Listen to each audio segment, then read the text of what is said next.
Muy cierto y muy importante.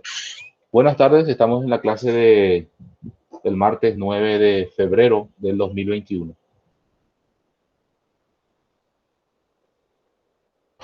Entonces, nosotros estábamos repasando eh, la filosofía moderna. Ven que terminó en Santo Tomás de Aquino la filosofía de la Edad Media. Y en la filosofía moderna aquí tenemos a Descartes y Leibniz. Descartes y Leibniz. Bien, aquí, ¿quién más? No dimos. Dimos hasta Leibniz. Y de hecho que me falta aquí una letra. Ahí está. Dimos, no es que dimos, sino es también Spinoza.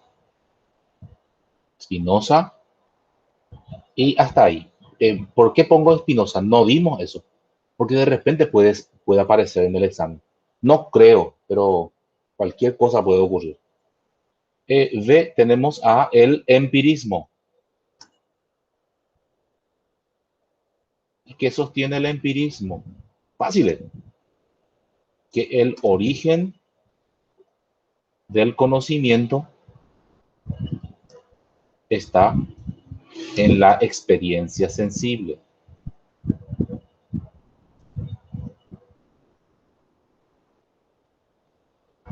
Opa, sensible, ahí está.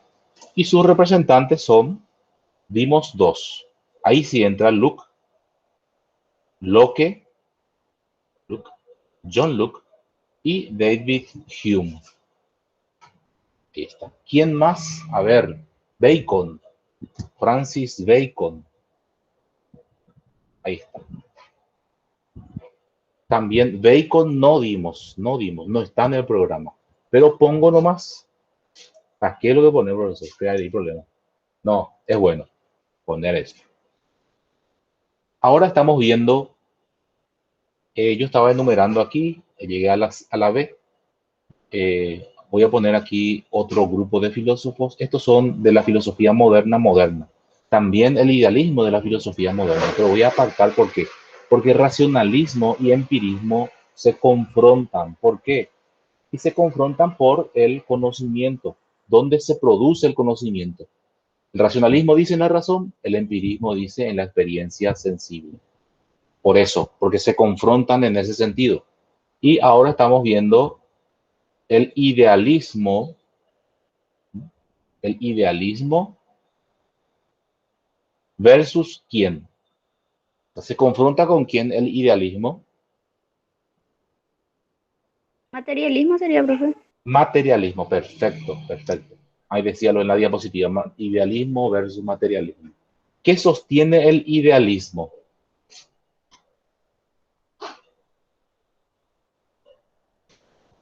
Primacía de las ideas. Exactamente. O sea, eh, dicen ellos, monismo es un monismo trascendentalista, mejor. Trascendentalista. De ahí el idealismo trascendental. Trascendentalista.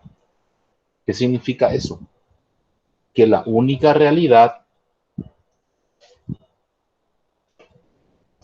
es el espíritu o idea.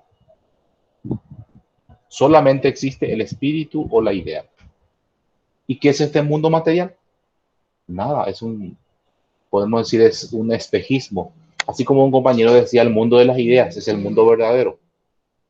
Este mundo sensible es el mundo, eh, podemos decir, de las apariencias, de los fenómenos, como decía Kant. Pero el verdadero mundo es el mundo de las ideas. Sí, el mundo de las ideas. Claro, volvemos al platonismo. Platón también era idealista. Él sostuvo que el verdadero mundo es el mundo de las ideas. Trascendentalista. Ah, no reconoce nomás el término. No corrige tampoco. Bien. Y la postura opuesta, como bien decía la compañera, materialismo.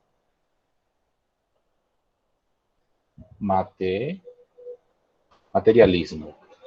Aquí no pusimos sus representantes. Primeramente le tenemos a Kant, el padre del idealismo alemán. Fichte. Esperen que voy a ver cómo se escribe, para no equivocarme. Fichte.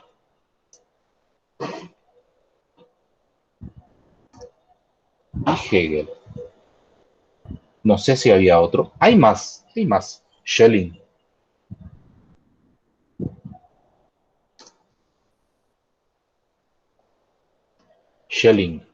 Y esos.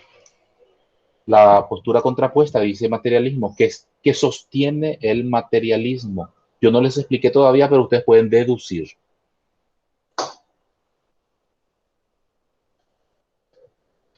Sería el mundo que nos rodea, entonces, lo principal. O sea, todo Exactamente, lo material. exactamente. Y no solamente es el principal o primordial, sino es lo único. Es lo único. La única realidad es el espíritu, dice acá arriba, ¿verdad? Entonces la única realidad es la materia. Entonces es un monismo inmanentista. Inmanentista. La única realidad es la materia. Y sus representantes le tenemos a dos. Marx y Engels. Ya, perfecto. Y tenemos ahí a dos posturas filosóficas, pero no solamente filosóficas, sino también hablamos de posturas psicológicas, científicas. ¿Cuáles serían los ejemplos de idealismo y materialismo en el ámbito de la psicología?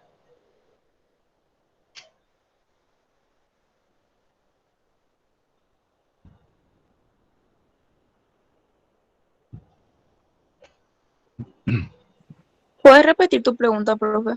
Sí, ¿cuáles serían los representantes del idealismo y del materialismo en el ámbito de la psicología? No dimos En eso, el fíjate. idealismo, creo que Platón. Sí, pero hablamos de psicólogos. Yo hablaba de psicólogos. No Ah, importa, sí, no importa si no sabemos. Estaba yo nomás, no, no eh, importa. a ver, argumentando un poco la postura esta, que está en todos los ámbitos, en el ámbito de la ciencia específicamente. Y en la psicología podemos verle a un idealista, tal vez sería el psicoanálisis en cuanto a corrientes psicológicas, y al materialismo, al conductismo. Ellos niegan que exista un mundo interior, o sea, el alma, espíritu, qué sé yo, mente, no existe. Solamente existe la conducta humana que puede ser modificada. Funcionalismo no sería también parte del Sí, materialismo. sí, podría ser, sí, podría ser. Sí, ustedes van a ver, esto van a ver mejor. ¿Por qué relacionamos de esta forma? Porque si ustedes van a estudiar psicología, tienen que entender que todo lo que se da en la psicología tiene una base filosófica. Todo en la ciencia tiene una base filosófica. Bien, entonces son estas las dos grandes posturas que vamos a ver ahora, y estas son las que ya vimos: racionalismo, empirismo, idealismo, materialismo. Te dice ahí, solamente existe la materia, te dice el materialismo, no hay más. Y el idealismo te dice, solamente existe el espíritu y no hay más. Bien, aquí también podemos ponerle a Platón si quieren. Platón.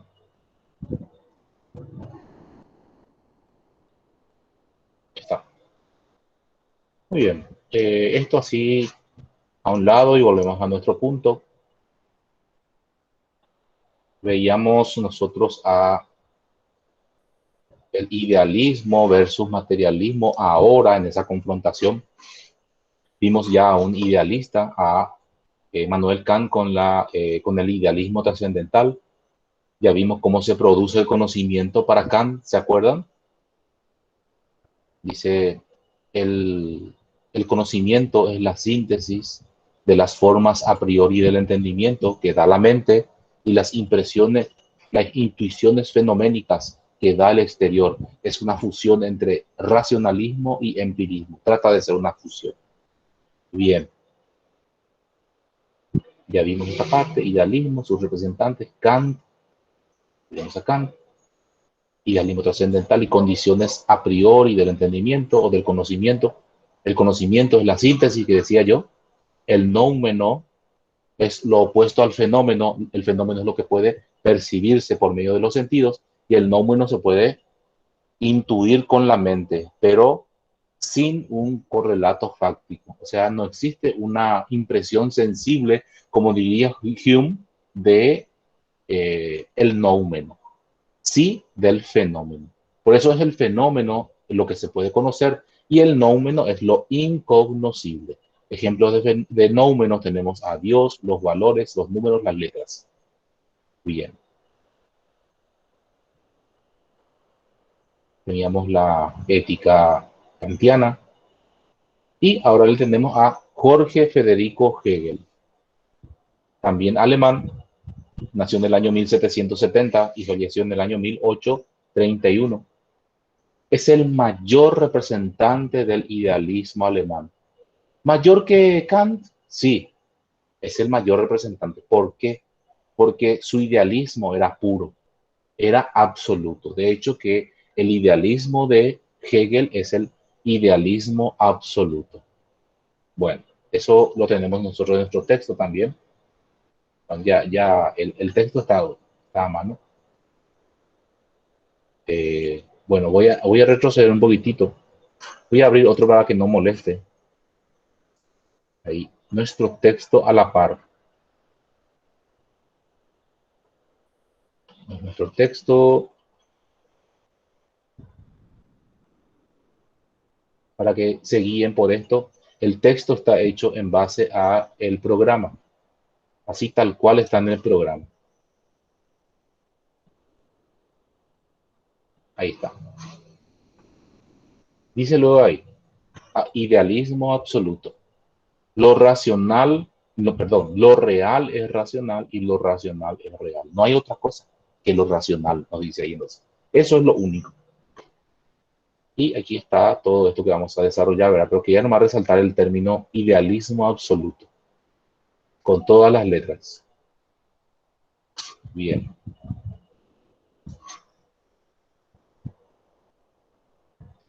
Junto a Fichte y Schelling, cuyas ideas compartió en principio, pero que después criticó fuertemente. Enseñó en Berlín con gran éxito, creó una escuela corriente que después se dividió en derecha e izquierda. Los de derecha eran los que le seguían a él, a Hegel, y los de izquierda los que se opusieron después a Hegel. Y uno de sus opositores fue Carlos Marx. Carlos Marx fue un discípulo seguidor de Hegel, pero que después se pone en contra de su pensamiento.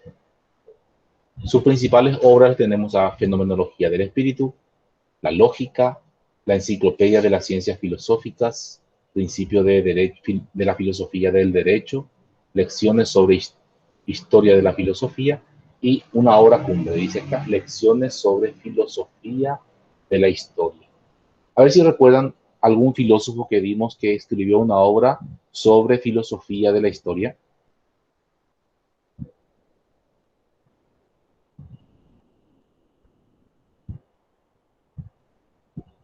Que ya vimos, fue San Agustín con la obra La ciudad de Dios. Escribió toda una filosofía de la historia. ¿Y qué es la filosofía de la historia? Primeramente, ¿qué es la historia? ¿Dónde se origina? ¿Cómo se desarrolla? ¿Y qué sentido tiene la historia? ¿Qué sentido tiene? ¿Hacia dónde va la historia de la humanidad? Lo escribió San Agustín y ahora el segundo representante que le vemos también escribió una obra sobre filosofía de la historia que vamos a desarrollar también, pero rememorando un poco la filosofía de la historia de San Agustín. Podemos ver que San Agustín sostuvo una sola vida con la obra La ciudad de Dios, que ya mencioné. Dice, la humanidad tiene una sola vida, o sea, el hombre tiene una sola vida. La historia de la humanidad se originó con la creación y sigue desarrollándose hasta nuestros días. No hay el eterno retorno, o sea, doble vida, más vidas, la reencarnación, nada, una sola vida. Y el fin del hombre depende de su obrar, o sea, de su vida moral, ya sea esta buena o mala. Si es buena, la ciudad de Dios. Si es mala, la ciudad diabólica. Bien, una síntesis de la filosofía de la historia de San Agustín. El bien y el mal. Muy bien, entonces tenemos aquí la filosofía de la historia de Hegel. División de su sistema filosófico en dialéctica, la lógica, la filosofía de la naturaleza y la filosofía del espíritu. Tres divisiones, grandes divisiones de su pensamiento. La realidad como producto del devenir dialéctico de la idea. Qué sencillo que es, ¿verdad? Qué fácil, comprensible que es. Dice, la idea o el espíritu absoluto se proyecta a este mundo y se desarrolla a través de la historia y nuevamente vuelve a ser el espíritu absoluto. Qué fácil de comprender que es su pensamiento, ¿verdad? Bueno, voy a explicarlo de una forma simple. Simple. Y ahí en la siguiente página voy a ponerle como título Filosofía de la historia de Hegel. Yo tenía una aplicación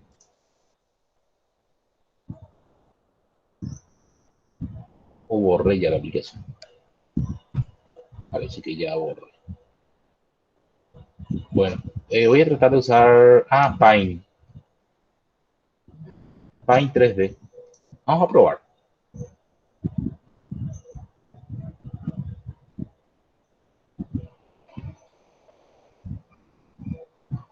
¿Sí? Ahí. Entonces acá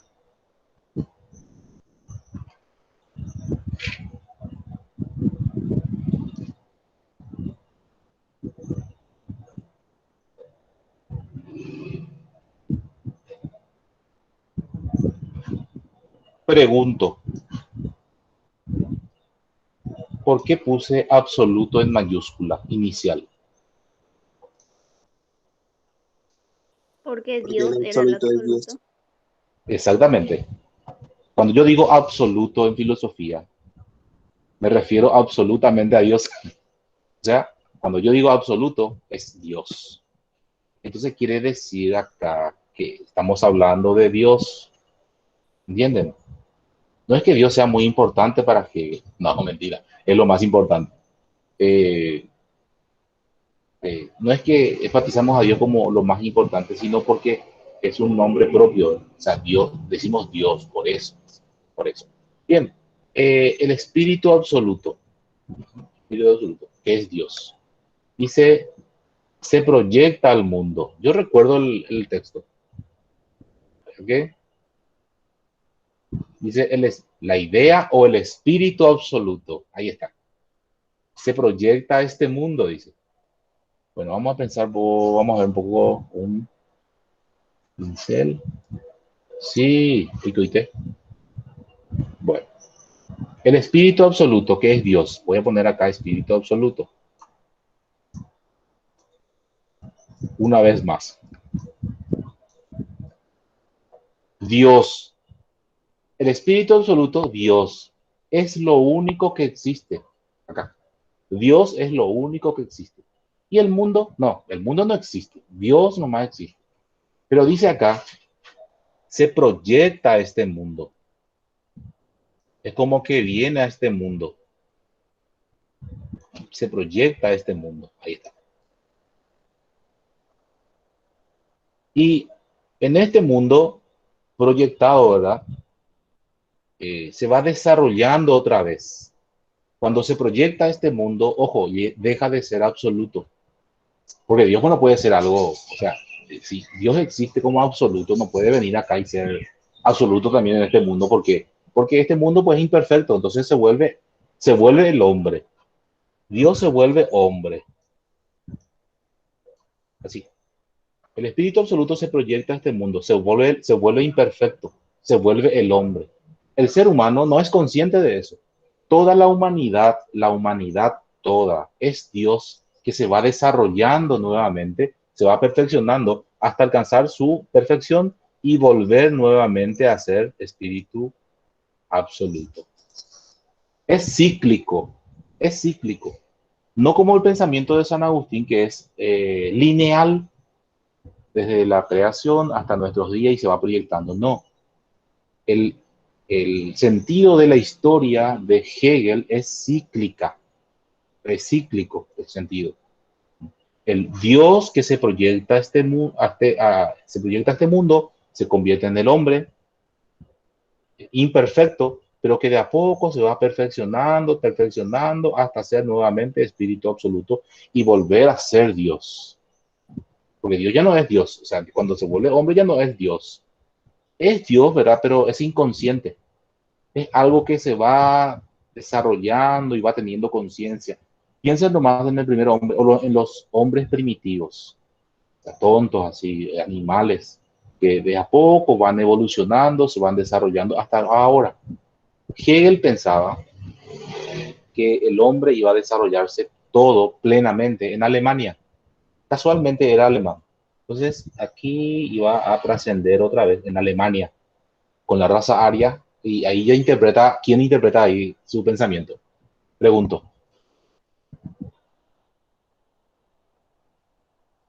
¿Quién le interpreta a Hegel? Yo sé que no di esto, pero ya ustedes pueden deducir. ¿Quién le interpreta a Hegel para pensar que la raza aria, los alemanes, iban a ser superiores? Diego. Adolf Hitler.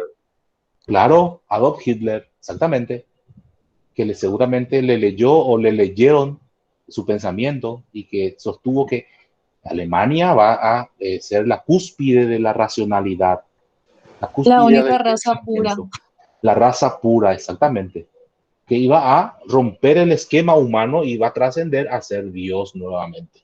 ¿Se imaginan? El hombre ser Dios.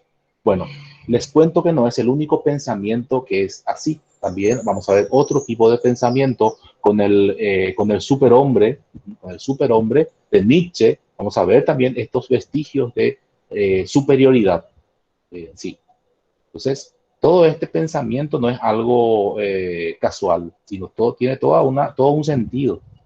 Y ya esto lo toma una persona y lo aplica a su pensamiento político, ¿ya? Y práctico.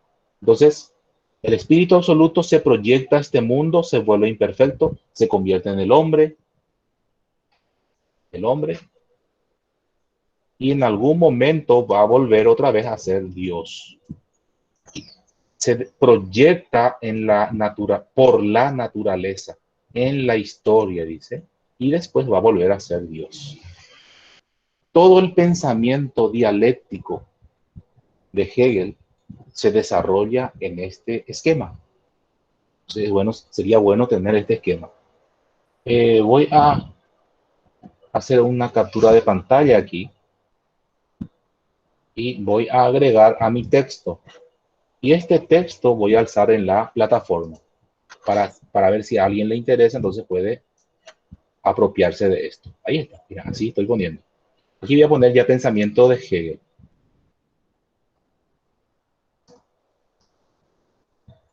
Pensamiento de Hegel.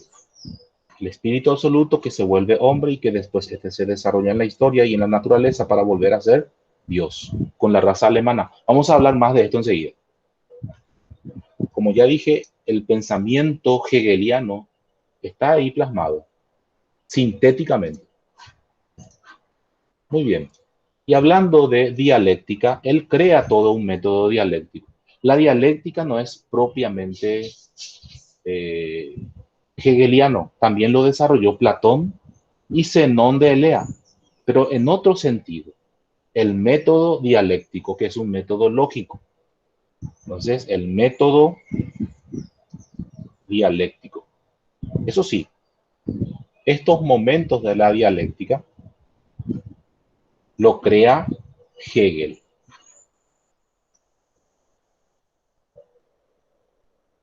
Y a ver de nadie. Bueno, no escribí todo. Hegel. Método dialéctico hegeliano. que tiene tres momentos. ¿Cuáles son esos momentos del método dialéctico? A ver si alguien sabe. No, todavía no dimos.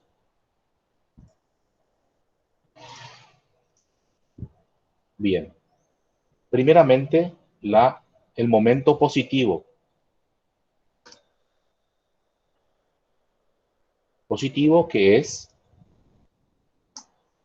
la tesis. Momento negativo, que es la antítesis. Y el momento, podemos decir, del momento positivo y del negativo, se rescata justamente una síntesis. ¿Cómo le podemos llamar a la síntesis? Extracción de lo mejor del momento positivo y del momento negativo, que es la síntesis. Ahí está. Entonces, el momento dialéctico es un método triádico porque tiene tres momentos: la tesis, la antítesis y la síntesis. Tiene tres momentos. ¿Qué es la tesis? Es la postura dada, es la postura afirmativa, podemos decir.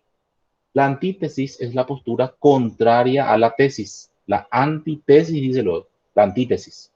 Y la síntesis es rescatar un poquitito lo mejor de cada uno. Bien, voy a poner otra vez aquí abajo la tesis para que se vea mejor ya. La antítesis y la síntesis. Siempre la tesis va primero. La tesis es la postura dada. La antítesis es la siguiente postura. Siempre es la siguiente postura. Y la síntesis, que es su nombre lo dice, es la conclusión, es la síntesis de la tesis y la antítesis. Voy a llenar estos espacios, por eso pongo 2 puntos ya ahí directamente. Podemos decir de que la tesis es Dios. ¿Está bien? ¿Cuál sería la antítesis de Dios? El hombre. Muy bien, el hombre. Pensé que iban a decir el demonio. Siempre dicen el demonio.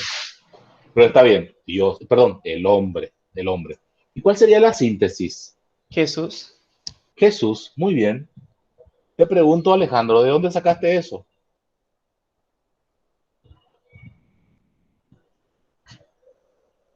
Alejandro, ¿de dónde sacaste eso? De aquí. ¿Verdad que? Ah, no está acá. Estuve leyendo nomás. Excelente, Alejandro. Me gustó eso.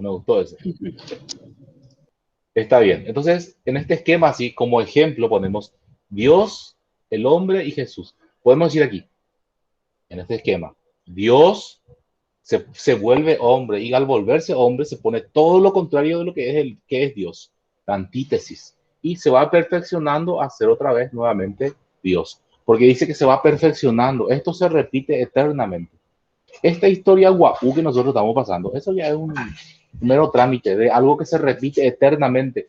Acá hablamos del eterno retorno, que todo vuelve a ser como era antes, siempre se repite, es algo que siempre se va a repetir según Hegel. Bien, Ciclo infinito. Es un ciclo eterno infinito. Perfecto. Como en Pero Dark.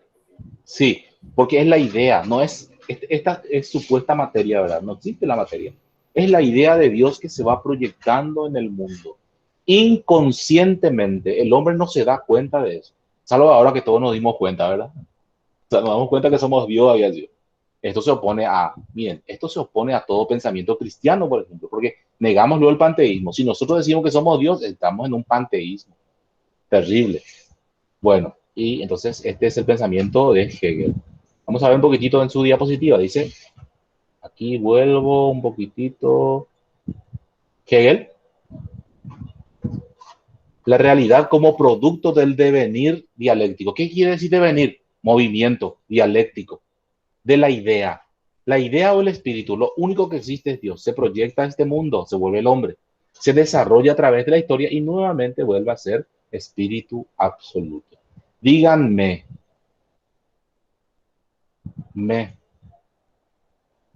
¿no se entiende esto?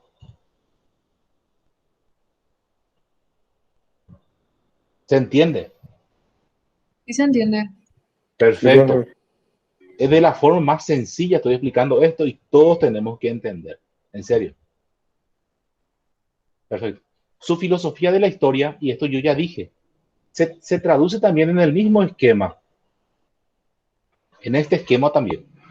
Aquí dice el espíritu absoluto que se proyecta a este mundo. Y acá empieza la historia, la supuesta historia de la humanidad. Digo supuesta porque es algo inconsciente que va a ocurrir nomás luego. Y el hombre se va a perfeccionar nomás luego y va a volver a ser Dios nomás luego. ¿Entienden? Entonces, este mismo esquema se utiliza. Dice acá, vamos a admitir a esta persona. Dice acá, se origina en el lejano oriente. Miren, esto es irretrucable. Irretrucable. Esto no puede variar. Dice, la historia de la civilización se origina en el lejano oriente. Nadie pudo contradecir esto, salvo fuera de la ciencia. Fuera de la ciencia sí admitieron que la historia se pudo haber desarrollado de otra forma. ¿Dónde se originó la historia de la humanidad en el lejano oriente? ¿Dónde entonces? En China. Los seres humanos se volvieron civilizados en China. No hay discusión de eso. Acá no dice dónde se origina el hombre, sino dónde se origina la civilidad. Sabemos dónde se originó el hombre. ¿Dónde se originó el hombre?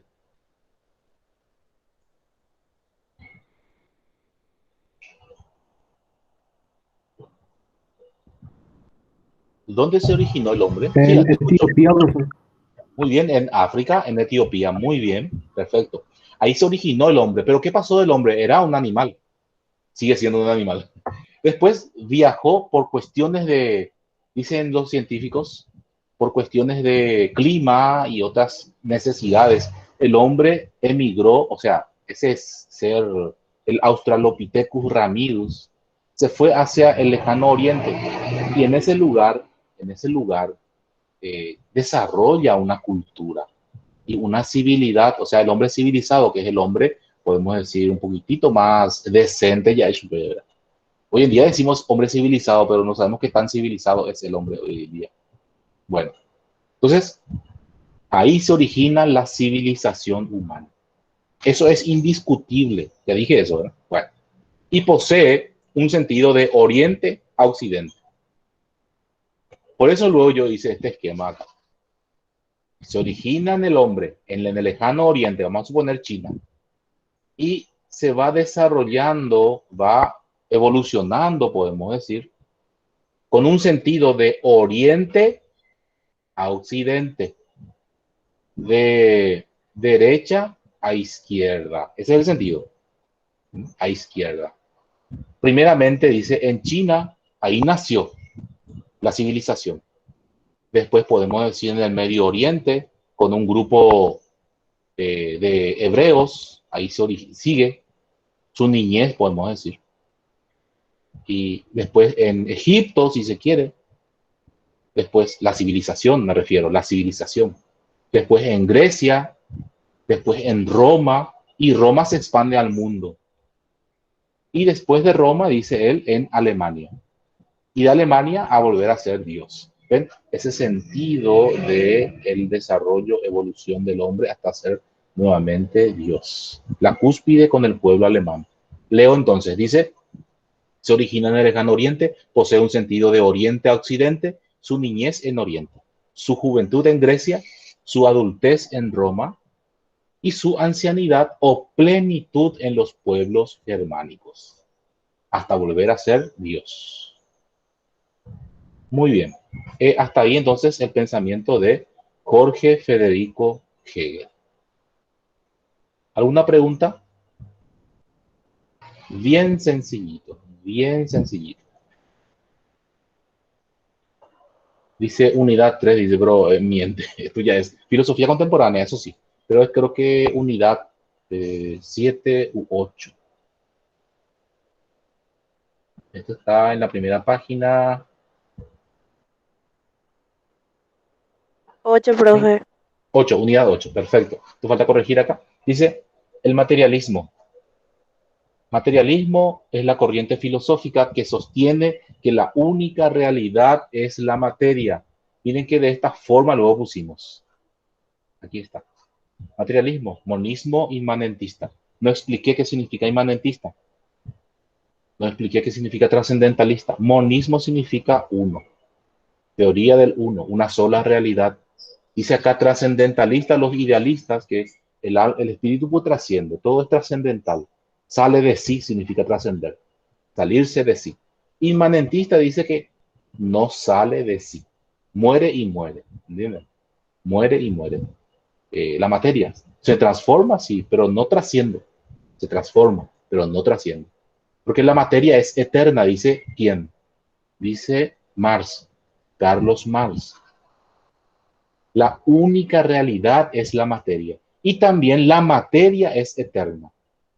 Hasta donde desarrollábamos nosotros, ¿qué era lo eterno? Dios. Dios, exactamente. ¿Por qué? Porque Dios no tiene principio ni fin. Sin embargo, para Marx y Engels, la materia es eterna. Por lo tanto, la materia es Dios. Dios. Exactamente. Nuevamente, les cuento que el pensamiento marxista es ateo. Él mismo es ateo. Pero otra vez él le ubica con lo eterno a algo o alguien. Le quitan nomás a Dios y le ponen a la materia. Entonces la materia es Dios. Perfecto. El materialismo se opone entonces al idealismo, porque el materialismo sostiene que la única realidad es la materia y el idealismo sostiene, por el contrario, que la única realidad es el espíritu o la idea. Se oponen radicalmente. Acá dice luego, se opone radicalmente al idealismo. Muy bien. Carlos Marx. Aquí hay una imagen y acá le rescatamos a Carlos Marx. Acá hablamos ya de la filosofía contemporánea. Cuando hablamos de la filosofía contemporánea nos referimos ya al post-revolución francesa. Post-revolución francesa. Pues, entonces, o a partir de la revolución francesa, que tenemos a Carlos Marx para ubicarnos en la historia. ¿Quién es? Schopenhauer, Soren Kierkegaard, de la corriente existencialista. ¿Quién es? Este personaje, sí o sí tenés que conocerlo. A este bigotón. Nietzsche. Nietzsche, perfecto, perfecto. Acá le tenemos a Nietzsche es de la corriente vitalista. Aquí le tenemos a Foucault, Michel Foucault, también es un filósofo francés. Y le tenemos a otro filósofo francés de la corriente existencialista, el último, que es Jean-Paul Sartre. Y acá lo se cita todavía, ¿sí? Bueno, Arthur Schopenhauer, aquí está. Soren Kierkegaard, de la corriente existencialista. Carlos Marx, Federico Nietzsche, Friedrich Nietzsche, dice ahí, y Michel Foucault y Jean-Paul Sartre. Son filósofos muy actuales. Estos fallecidos recientemente, Michel Foucault y Jean-Paul Sartre.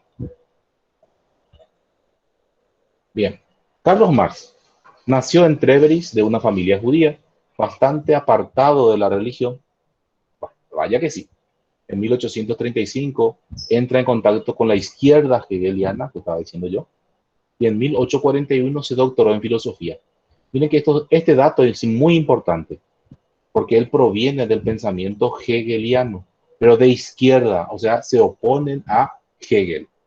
Por motivos religiosos y políticos tuvo que emigrar a París, donde conoció a Engels, buen conocedor de la situación social de los obreros de las fábricas. de las fábricas y del comercio. Y en 1848 escribe el famoso manifiesto llamando a todos los obreros del mundo para cambiar la estructura social capitalista. Tuvo que emigrar a Londres, donde vivió siempre pobre, en una habitación, ayudado siempre también por su amigo Engels. Bueno, se critica mucho porque Engels le mantenía económicamente. Muy bien, acá salteo. Esto le va a pasar también a ustedes. Fácil.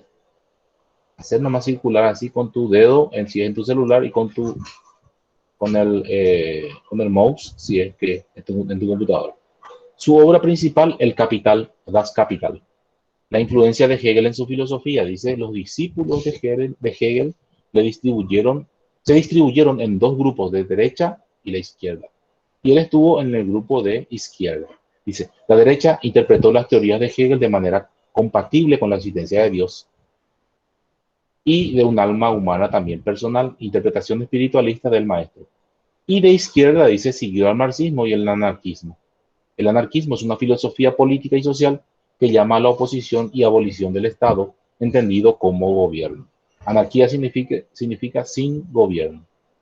Anarquía significa, así bien concretamente, dice, el anarquismo sin amos y sin Dios. Son totalmente opuestos a la religión. Todo el paso de la influencia hegeliana se descargó sobre su izquierda. Sí. Y también su dialéctica. Lo que podemos rescatar del pensamiento hegeliano en Marx es su dialéctica triádica, tesis, antítesis y síntesis. Carlos Marx utiliza ese esquema, pero no para su interpretación idealista, sino por el contrario, para su interpretación materialista. Bien, enseguida vemos el ejemplo. Tengo que irme de esta forma. ¿Sí? Esta doctrina hegeliana de la contradicción como esencia de lo real se cumple en sus teorías, como decía yo, el materialismo dialéctico en cuanto a la dialéctica marxista. En cuanto al marxismo, toma esencialmente el método dialéctico, el materialismo histórico y el materialismo dialéctico. El materialismo dialéctico define la materia como sustrato de toda la realidad. Sí. Emancipa la primacía e independencia de la materia ante la conciencia y espíritu. O sea, que extrae ahí y deja de lado el espíritu. Por ende, el alma, la conciencia, el pensamiento son productos sutiles de la materia. Explicando un poquitito. ¿Qué es el hombre? Materia. Dice Marx, el hombre es lo que come. ¿Y qué come? Materia. Todo en este universo es materia. No existe el espíritu. ¿Y qué es el espíritu? Dice, es un producto sutil de la materia. Dice, no existe la mente, no existe la conciencia, no existe el alma. Lo que existe, ¿qué es?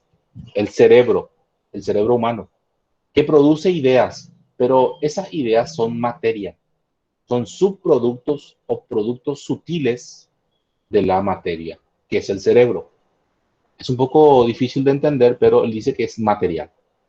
De hecho, que hay corrientes de la ciencia y la psicología que sostienen este pensamiento, la neurociencia. Ustedes van a chocar con la neurociencia o van a desarrollar la neurociencia. Y la neurociencia niega cualquier indicio de que exista una entidad espiritual dentro del hombre. O sea, analizan el cerebro y las reacciones físicas del cerebro le llamamos fenómenos psicológicos, pero que no son tales. Bien, seguimos entonces. El materialismo histórico, dice la dialéctica hegeliana de Marx, o sea, la dialéctica de Marx, esto hegeliana está mal. Le dio un contenido materialista a la postura hegeliana, eso sí, porque afirma que la materia precede a la idea. La materia precede a la idea, o sea, existe la materia y la materia es como que produce ideas, pero esas ideas son materias sutiles, nomás como estaba diciendo. Transforma la cantidad en cualidad a través de procesos de oposición y ruptura, dando lugar a fases superiores de desarrollo. Por supuesto que el espíritu o materia es algo sutil, es algo más refinado, un producto muy refinado de la materia. Él no niega eso. pero sostiene que es materia. Por ejemplo, el feudalismo al capitalismo y al socialismo. Esto en el desarrollo histórico de la materia.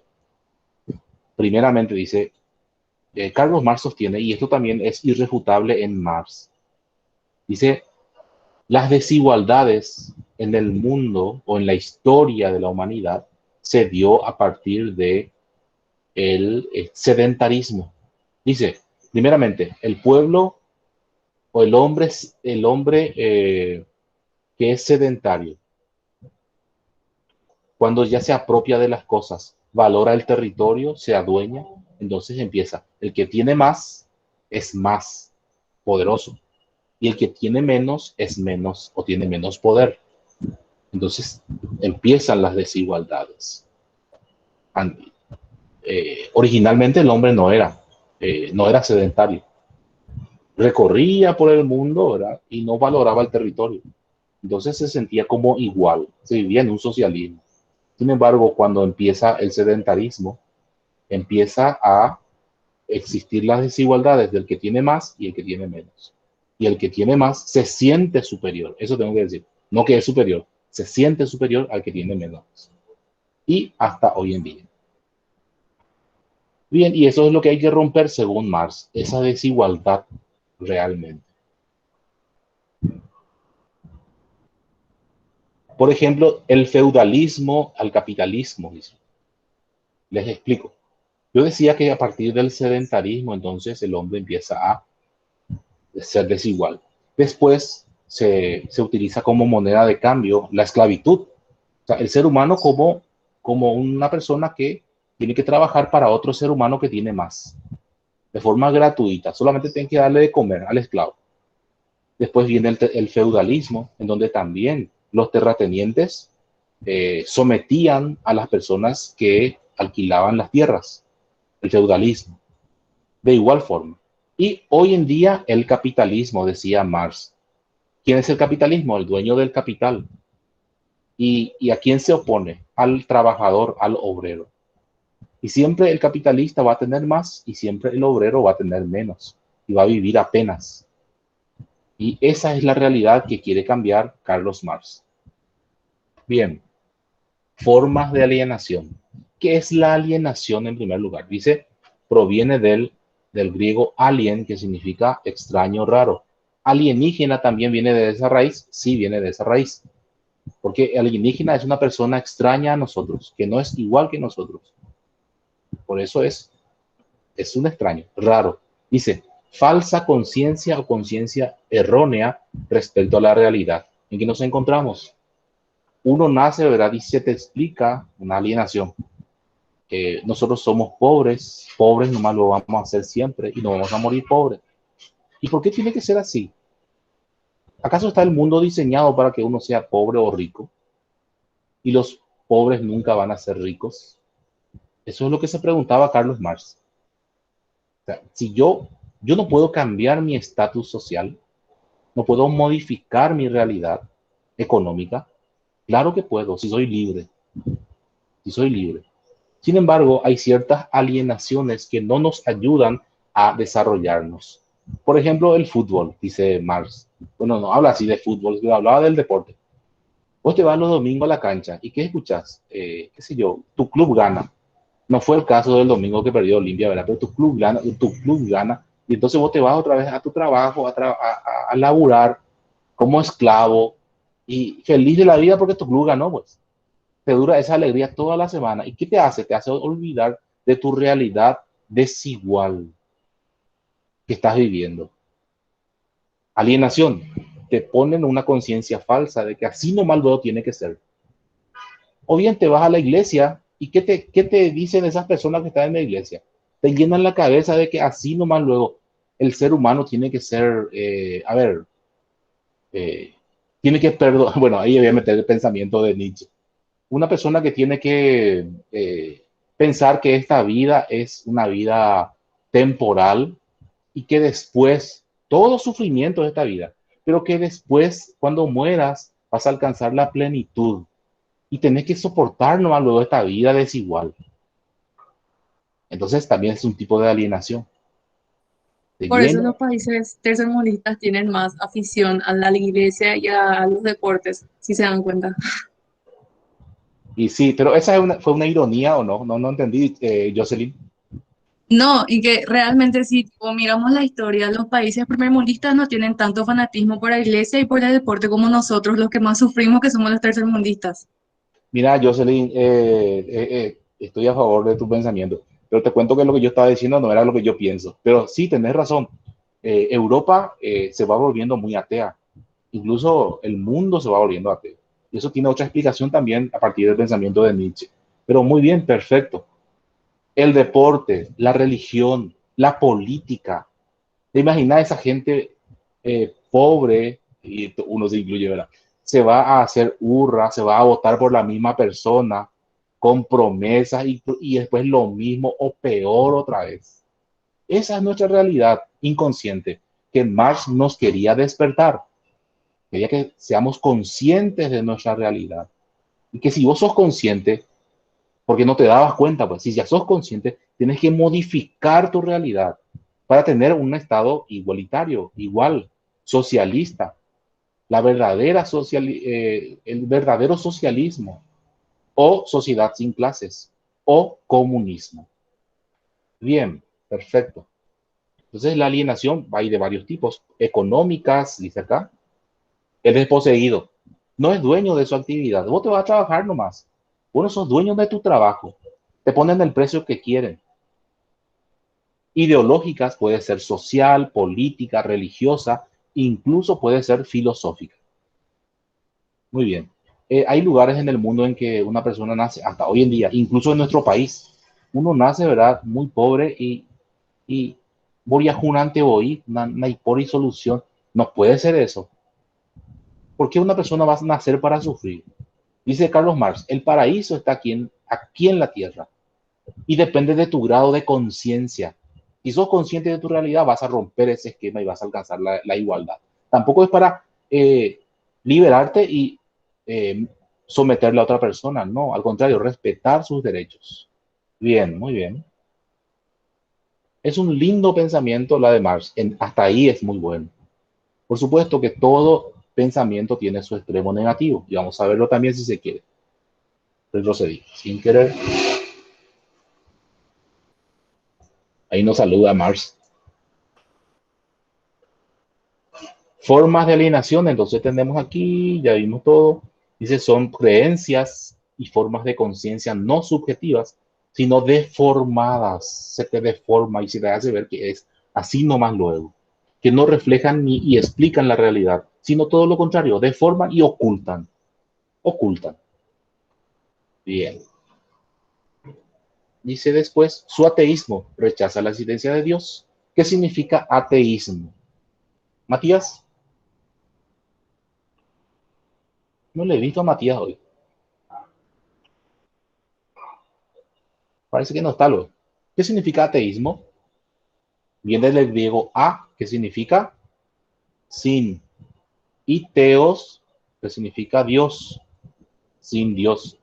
Ismo, que significa doctrina. Doctrina que sostiene la no existencia de Dios. Sostiene que es el intento de Marx con respecto a su ateísmo. Sostiene que es un invento burgués como alienación religiosa. Lo eterno es la materia, o sea, Dios es la materia. Entonces es un invento burgués. ¿Quién es el burgués? El burgués es el capitalista, el dueño del capital. Ese es el burgués. Bien. Y el proletario es el obrero. Vamos a ver enseguida la dialéctica marxista. Su pensamiento antropológico. Dice, el hombre es puramente materia. ¿Qué decía Platón? Platón decía, el hombre era puramente alma.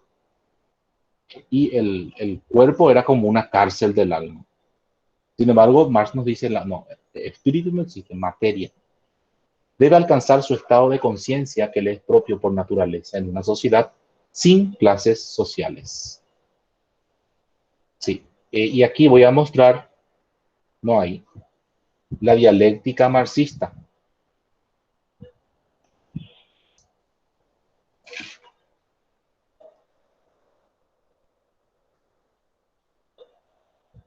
Dialéctica marxista. ¿Está? Sabemos que se refiere a Carlos Marx. Tesis. Voy a copiar esta dialéctica.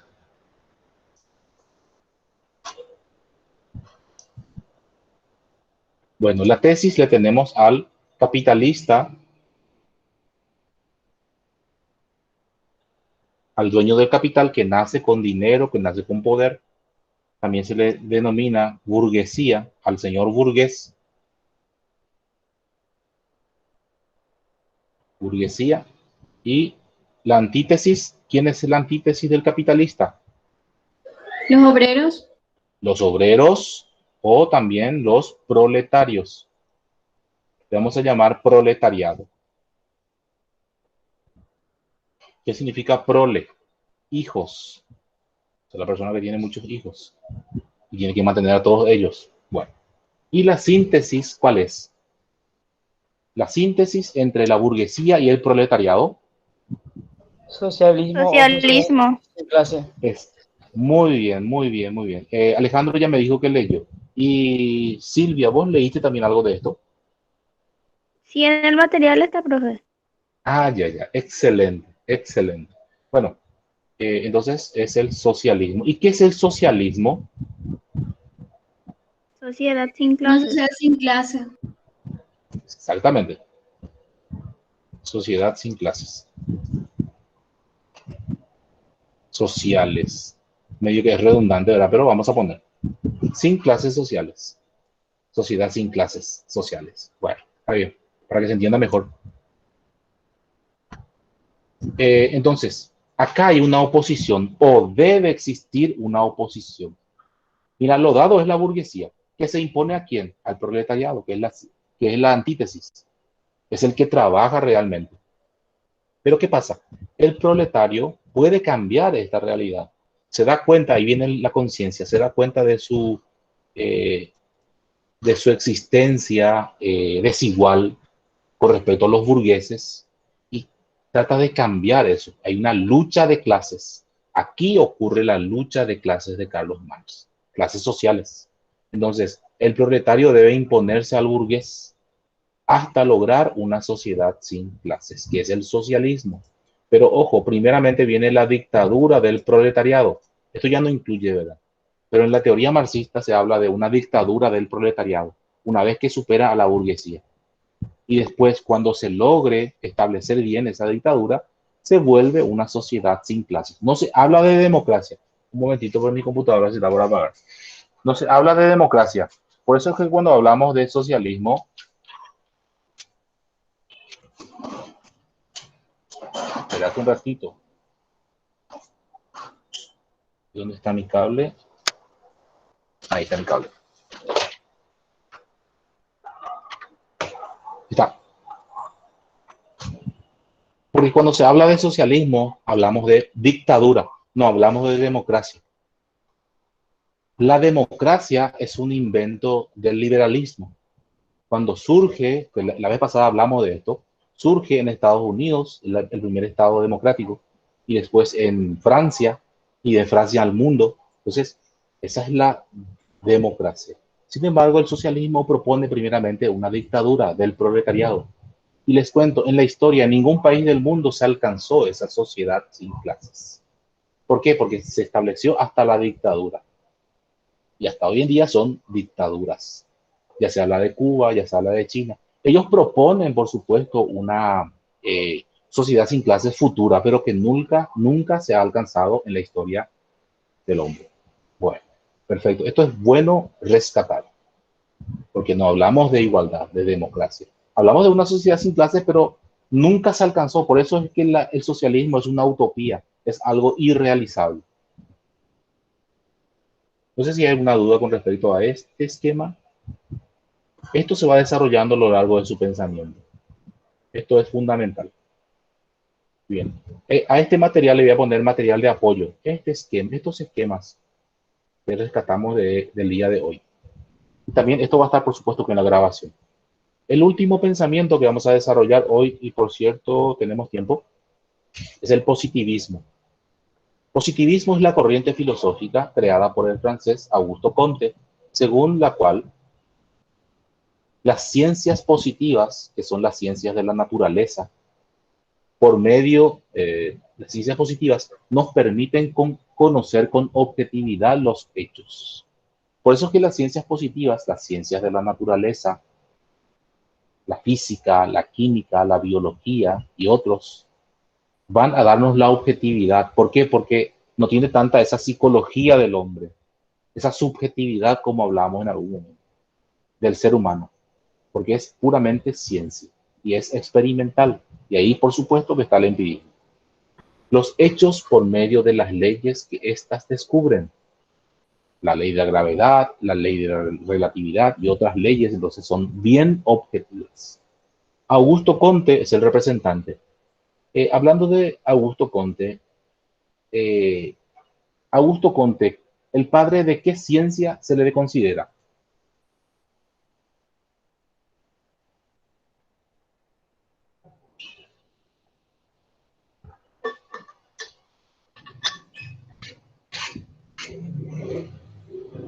Al padre de la sociología como ciencia. Augusto Comte es considerado el padre de la sociología como ciencia. Dice, nació en Montpellier, Francia, el 19 de enero. Hace poco fue su aniversario. 1798, en el seno de una familia de clase media. A pesar de que fue un estudiante precoz, nunca llegó a terminar su universidad. Sus obras, cursos de filosofía positiva. Jocelyn, está abierto tu micrófono. Ya. Perdón, profe. Ya. Pensé más que querías hablar. Curso de filosofía positiva, discurso sobre el espíritu positivo. Sus obras. Augusto Comte. Su filosofía de la historia, también tiene su filosofía de la historia de la humanidad. Dice, primeramente la humanidad vivía en un estado teológico, donde imperaba el fetichismo, politeísmo, monoteísmo. Dice, voy a leer, en la que el hombre hace depender los fenómenos naturales a la voluntad de poderes superiores. Fetichismo, fetiche, ídolo.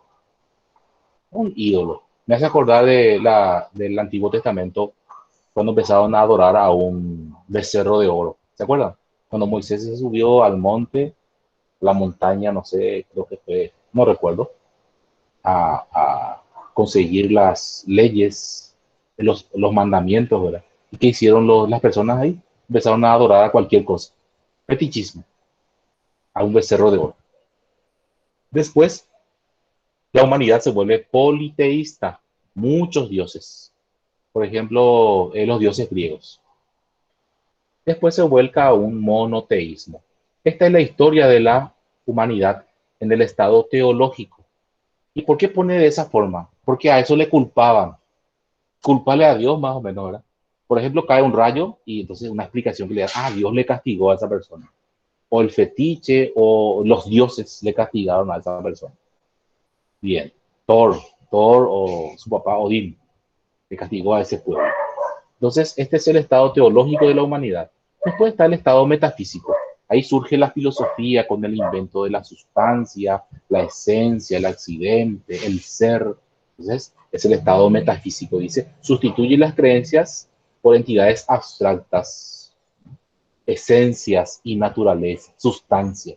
La filosofía aristotélica, Platón y compañía. Después surge el estado positivo, que es el estado real, definitivo, en donde la ciencia y las ciencias positivas imperan. Ya nos dejamos de lado la metafísica, la religión y todo, y nos quedamos con la verdadera ciencia en el estado positivo. Dice, la mente humana se abstiene de las cosas. El positivismo busca solo los hechos y sus leyes. Lo que vale aquí es el hecho que acaece, que ocurre, y no tanto las cosas materiales. O sea, la ciencia no busca conocer qué son las cosas, sino qué ocurren a partir de ellas. ¿Quién es la ciencia o cuál es la ciencia que estudia las cosas en sí? El ser, la filosofía. Y la ciencia, por supuesto que no, sino causas ni principios de las esencias o sustancias, sino los hechos y sus leyes. Además dice, deja de lado la imaginación y queda subordinada a la observación, porque lo que se observa, los hechos que se observan son los hechos reales, y no ya cosas fantasiosas como las esencias, sustancias y compañía. El estado positivo. Este es el estado verdadero, entonces este es el desarrollo de la historia de la humanidad.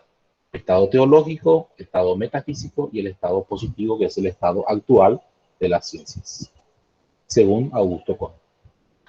Y como yo dije hace rato, o recién, que fue fundador de la ciencia de la sociedad, que es la sociología, que al principio le llamó física social. ¿Cómo se logra la independencia de una ciencia? Explicando a través de métodos cómo desarrolla sus conocimientos, pero de forma sistemática. También ocurre con la psicología, con la antropología y con las demás ciencias. ¿Quién fue el padre de la filosofía?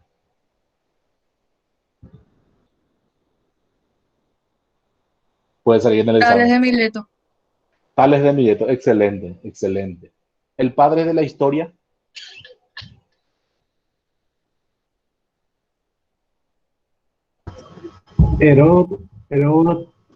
Heródoto, exactamente. Y así. Sí.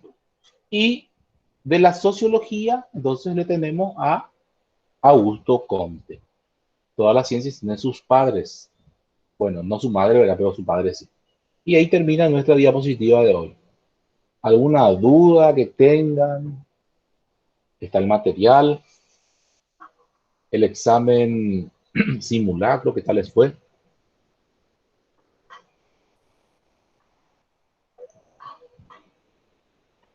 Profe, yo tengo una duda con respecto al marxismo. En la primera parte me confundió un poco. ¿No puedes explicar otra vez? Sí, sí, cómo no, cómo no.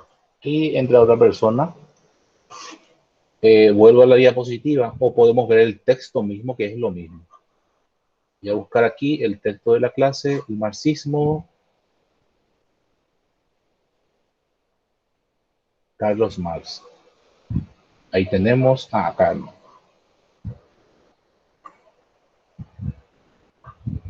Aquí lo tengo, voy a decir. Ampliar un poquito más. Carlos Marx. Su obra principal, El Capital, su amistad con Engels. Aquí habla un poquitito más, es muy interesante. El nombre de Friedrich Engels, Federico Engels, está inextrínsecamente unido al de su amigo y colaborador, Carlos Marx. De los factores no altera el producto, claro. No sabemos quién fue mejor que quién. Si bien el genio de uno, de Marx, dice, marcará la historia de la humanidad, no sabemos hasta qué punto fue ayudado por su amigo Engels. Sí. Dice después el materialismo, sus fases, la tesis, lo dado, la antítesis lo opuesto a lo dado, que es lo negativo, y la síntesis, su fusión de tesis y antítesis. Tesis, la burguesía, que es el capitalista; antítesis, el proletariado, los obreros; la síntesis, el socialismo o sociedad sin clases. La sociedad sin clases surge de la confrontación entre la burguesía y el proletariado, la lucha de clases. Sí, aquí es como que explica de otra forma, pero siempre se basa en esa triada dialéctica. A partir de la lucha entre proletarios y burgueses se logra una sociedad sin clases. Las etapas de la historia. Dice acá, ser natural. En esta etapa se representan las necesidades básicas instintivas. Ser sociedad, que son la comida, el sexo y el trabajo. Ser alienado. Bueno, nacemos así. Nacemos de esta forma. Pero después se nos inculca que somos de una forma determinada. Nos alienan los prejuicios. El capitalismo ha causado alienación del individuo y la sociedad. Le hace saber que es pobre o que es rico, que es proletario o que es burgués. Y esa realidad lo tiene para toda la vida. Y eso no debe ser así, porque es un ser natural igual que todos. tenemos las mismas necesidades, tenemos, bueno, todo. No existe una clase azul, ¿verdad? Una clase noble, la nobleza. Dice, la modernidad con su espíritu de consumo, dice Marx, ha causado que el individuo se sienta solo, deprimido, abandonado y atemorizado. Acá si vos tenés un trabajo no tenés que ni hablar fuerte porque si no se te va a echar. Le dicen, no podés patear tu olla, le dicen. Y pero si es tu derecho, si son tus derechos de como trabajador, el ser está alienado por otros individuos y de sí mismo. O sea, yo no me conozco a mí mismo, que soy un ser igual que cualquiera con los mismos derechos. Y, por supuesto, la sociedad sin clases, esta última etapa es cuando el comunismo triunfe sobre el capitalismo. Esto nunca se logró, como dije.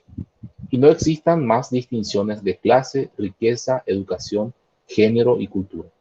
Todos nos preocuparemos por cada uno y por todos a la vez. Y esto se vio en la historia, como yo dije. El amo al esclavo en la antigüedad, y eso era legal. El señor feudalista al siervo, al que le alquila las tierras para que produzca. Y es como una especie de esclavitud. Y lo mismo pasa actualmente. El capitalista que explota al obrero. Y esto se da hasta hoy en día. Eso todavía no podemos romper. ¿Quién tiene más derechos? El capitalista. ¿Por qué los capitalistas siempre tienen que tener más y los proletarios menos? ¿Por qué no se puede romper esa realidad? En nuestra realidad, en nuestro entorno social, se puede romper, pero hay lugares en el mundo en que no se puede romper eso. Si vos en Paraguay estudias una carrera, podés desarrollarte. O sea, depende de tu esfuerzo. Ustedes se dieron cuenta, son conscientes de eso. Por eso están estudiando carreras universitarias o están queriendo estudiar. Se dan cuenta. Pero a la persona que no se le formó, que no tuvo esa oportunidad, iba a decir, pero todos tenemos esa oportunidad en Paraguay al menos. Salvo que uno viva en un lugar muy remoto. Pero ni aún así, son condicionamientos, pero no son determinantes para que uno pueda desarrollarse. Eso es lo distinto en nuestra realidad. La infraestructura y la superestructura, de esto no hablamos, ¿cierto? Parece que salté yo plusvalía, porque estaba escrito, recuerdo. Dice, la base o infraestructura es la base material de la sociedad que determina la estructura social, el desarrollo y el cambio social. Ahí es donde uno se tiene que dar cuenta de que sin un obrero no se puede hacer nada, absolutamente nada. Te escucho, Ana.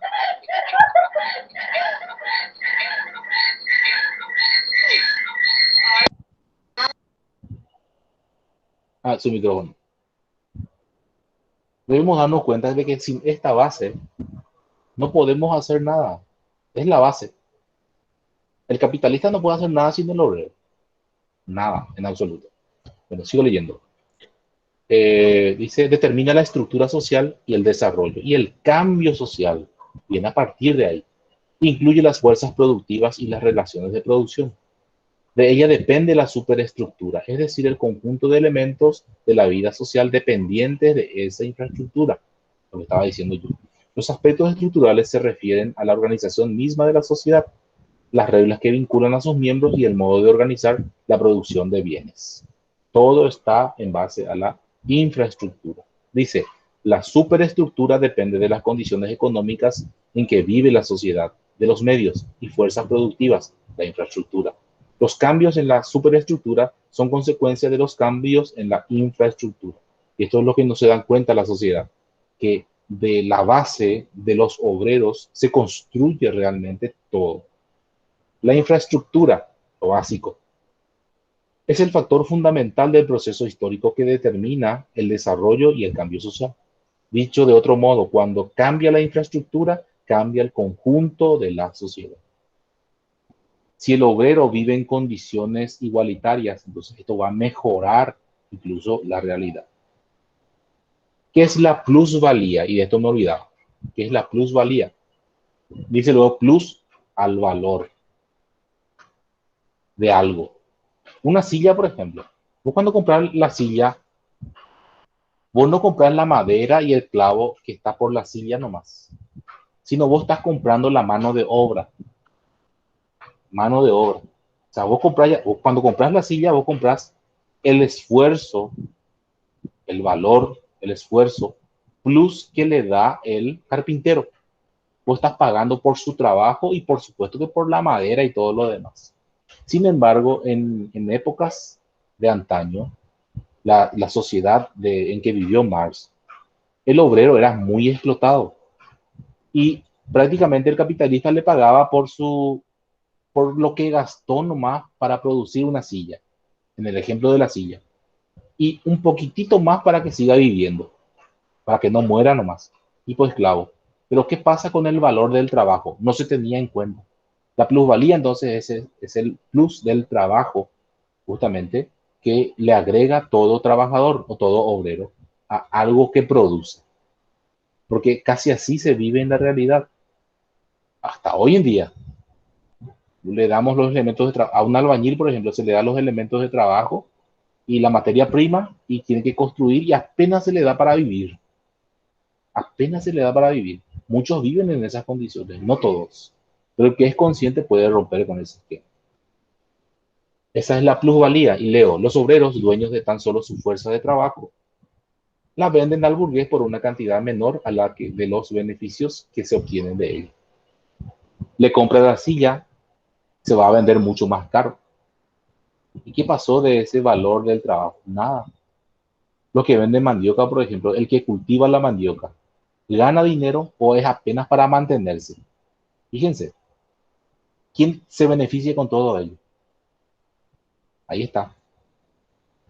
La ideología. La ideología. La ideología para Marx tiene sentido negativo y es el significado del conjunto de ideas que integran la realidad, no de hacérnosla entender, no para hacérnoslas entender, sino para falsear la realidad. Porque una ideología lo que te hace es convencerte. La ideología es alienante. Dice, falsean la realidad y ocultan la realidad, ocultan. Una ideología, por supuesto, es una forma de ver la realidad. Te explican a vos cómo se desarrolla algo y vos tenés que creer. Bueno, de hecho que te convence, no es que tenés que creer, sino que te convence luego de que es así nomás luego. Ustedes podrán ver esto en las ideologías políticas, con los grandes discursos políticos, o directamente se les compra conciencias, o podemos ver en las sectas, por ejemplo, para no hablar de una religión determinada, las sectas del cristianismo. Tan convencidos están de esa realidad, del diezmo, por ejemplo, tener que pagar sí o sí que si quiere estar ahí, y otras cuestiones. Hay tantos, una vez estaba hablando de esa forma, justamente cuando explicaba marxismo, y había una alumna que era del, de la secta Pueblo de Dios, podemos decir que es de una iglesia del cristianismo. Puede ser, digo, no sé, puede ser que sí, creo que sí. Y me dice la alumna, profesor, yo soy de Pueblo de Dios. Me dice, oh, qué problema. No sé si aquí hay una persona que pertenece a esa iglesia de Pueblo de Dios, con mucho respeto, ¿verdad? Pero no sé, uno vive ahí, en comunidad, y no sé. Incluso yo, cuando enseñaba en Caguazú, un año me fui a Caguazú a enseñar un posgrado. Eh, la Facultad de Filosofía, la filial de Caguazú, está a unos kilómetros de Repatriación. Y nosotros teníamos en esos cursos, teníamos a alumnos que eran de esa iglesia y ellos vivían ahí. O sea, ellos viven en ese lugar. Es una comunidad, es una, no sé, hay todo ahí. Incluso esa comunidad envía a sus integrantes a que se formen más. Hay escuelas, hay pedagogos, pedagogas y seguramente psicólogos y de todo en esa comunidad. Y todos trabajan para esa obra. Es increíble. No sé, pero el tema es que es muy cerrada. Hay cosas que ellos no pueden hacer o decir. Mismo pasa con el tema de los menonitas. Un pueblo muy trabajador, muy progresista. Pero hay libertades ahí. La mujer, por ejemplo, tiene libertades ahí. Puede escoger a su pareja. Una mujer si se enamora, no sé por decir, de una persona que no es de su religión, ¿puede incluirle en su religión? ¿O eso es algo, es un privilegio que solamente tienen los varones en ese lugar? O sea, el menonita sí puede llevar a una mujer y casarse con ella de otra iglesia, pero la mujer dice que no tiene ningún derecho para hacer eso.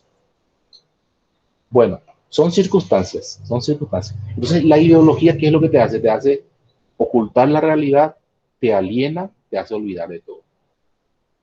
Puede, Jocelyn, que aquí no esté eso que se estaba explicando, puede que no esté. No sé, si tenés alguna otra pregunta. No, profe, me quedó claro. Gracias. Perfecto. Cualquier duda, cualquier pregunta, vamos a despejar. Y voy a cortar la grabación en este momento para que no sea muy largo.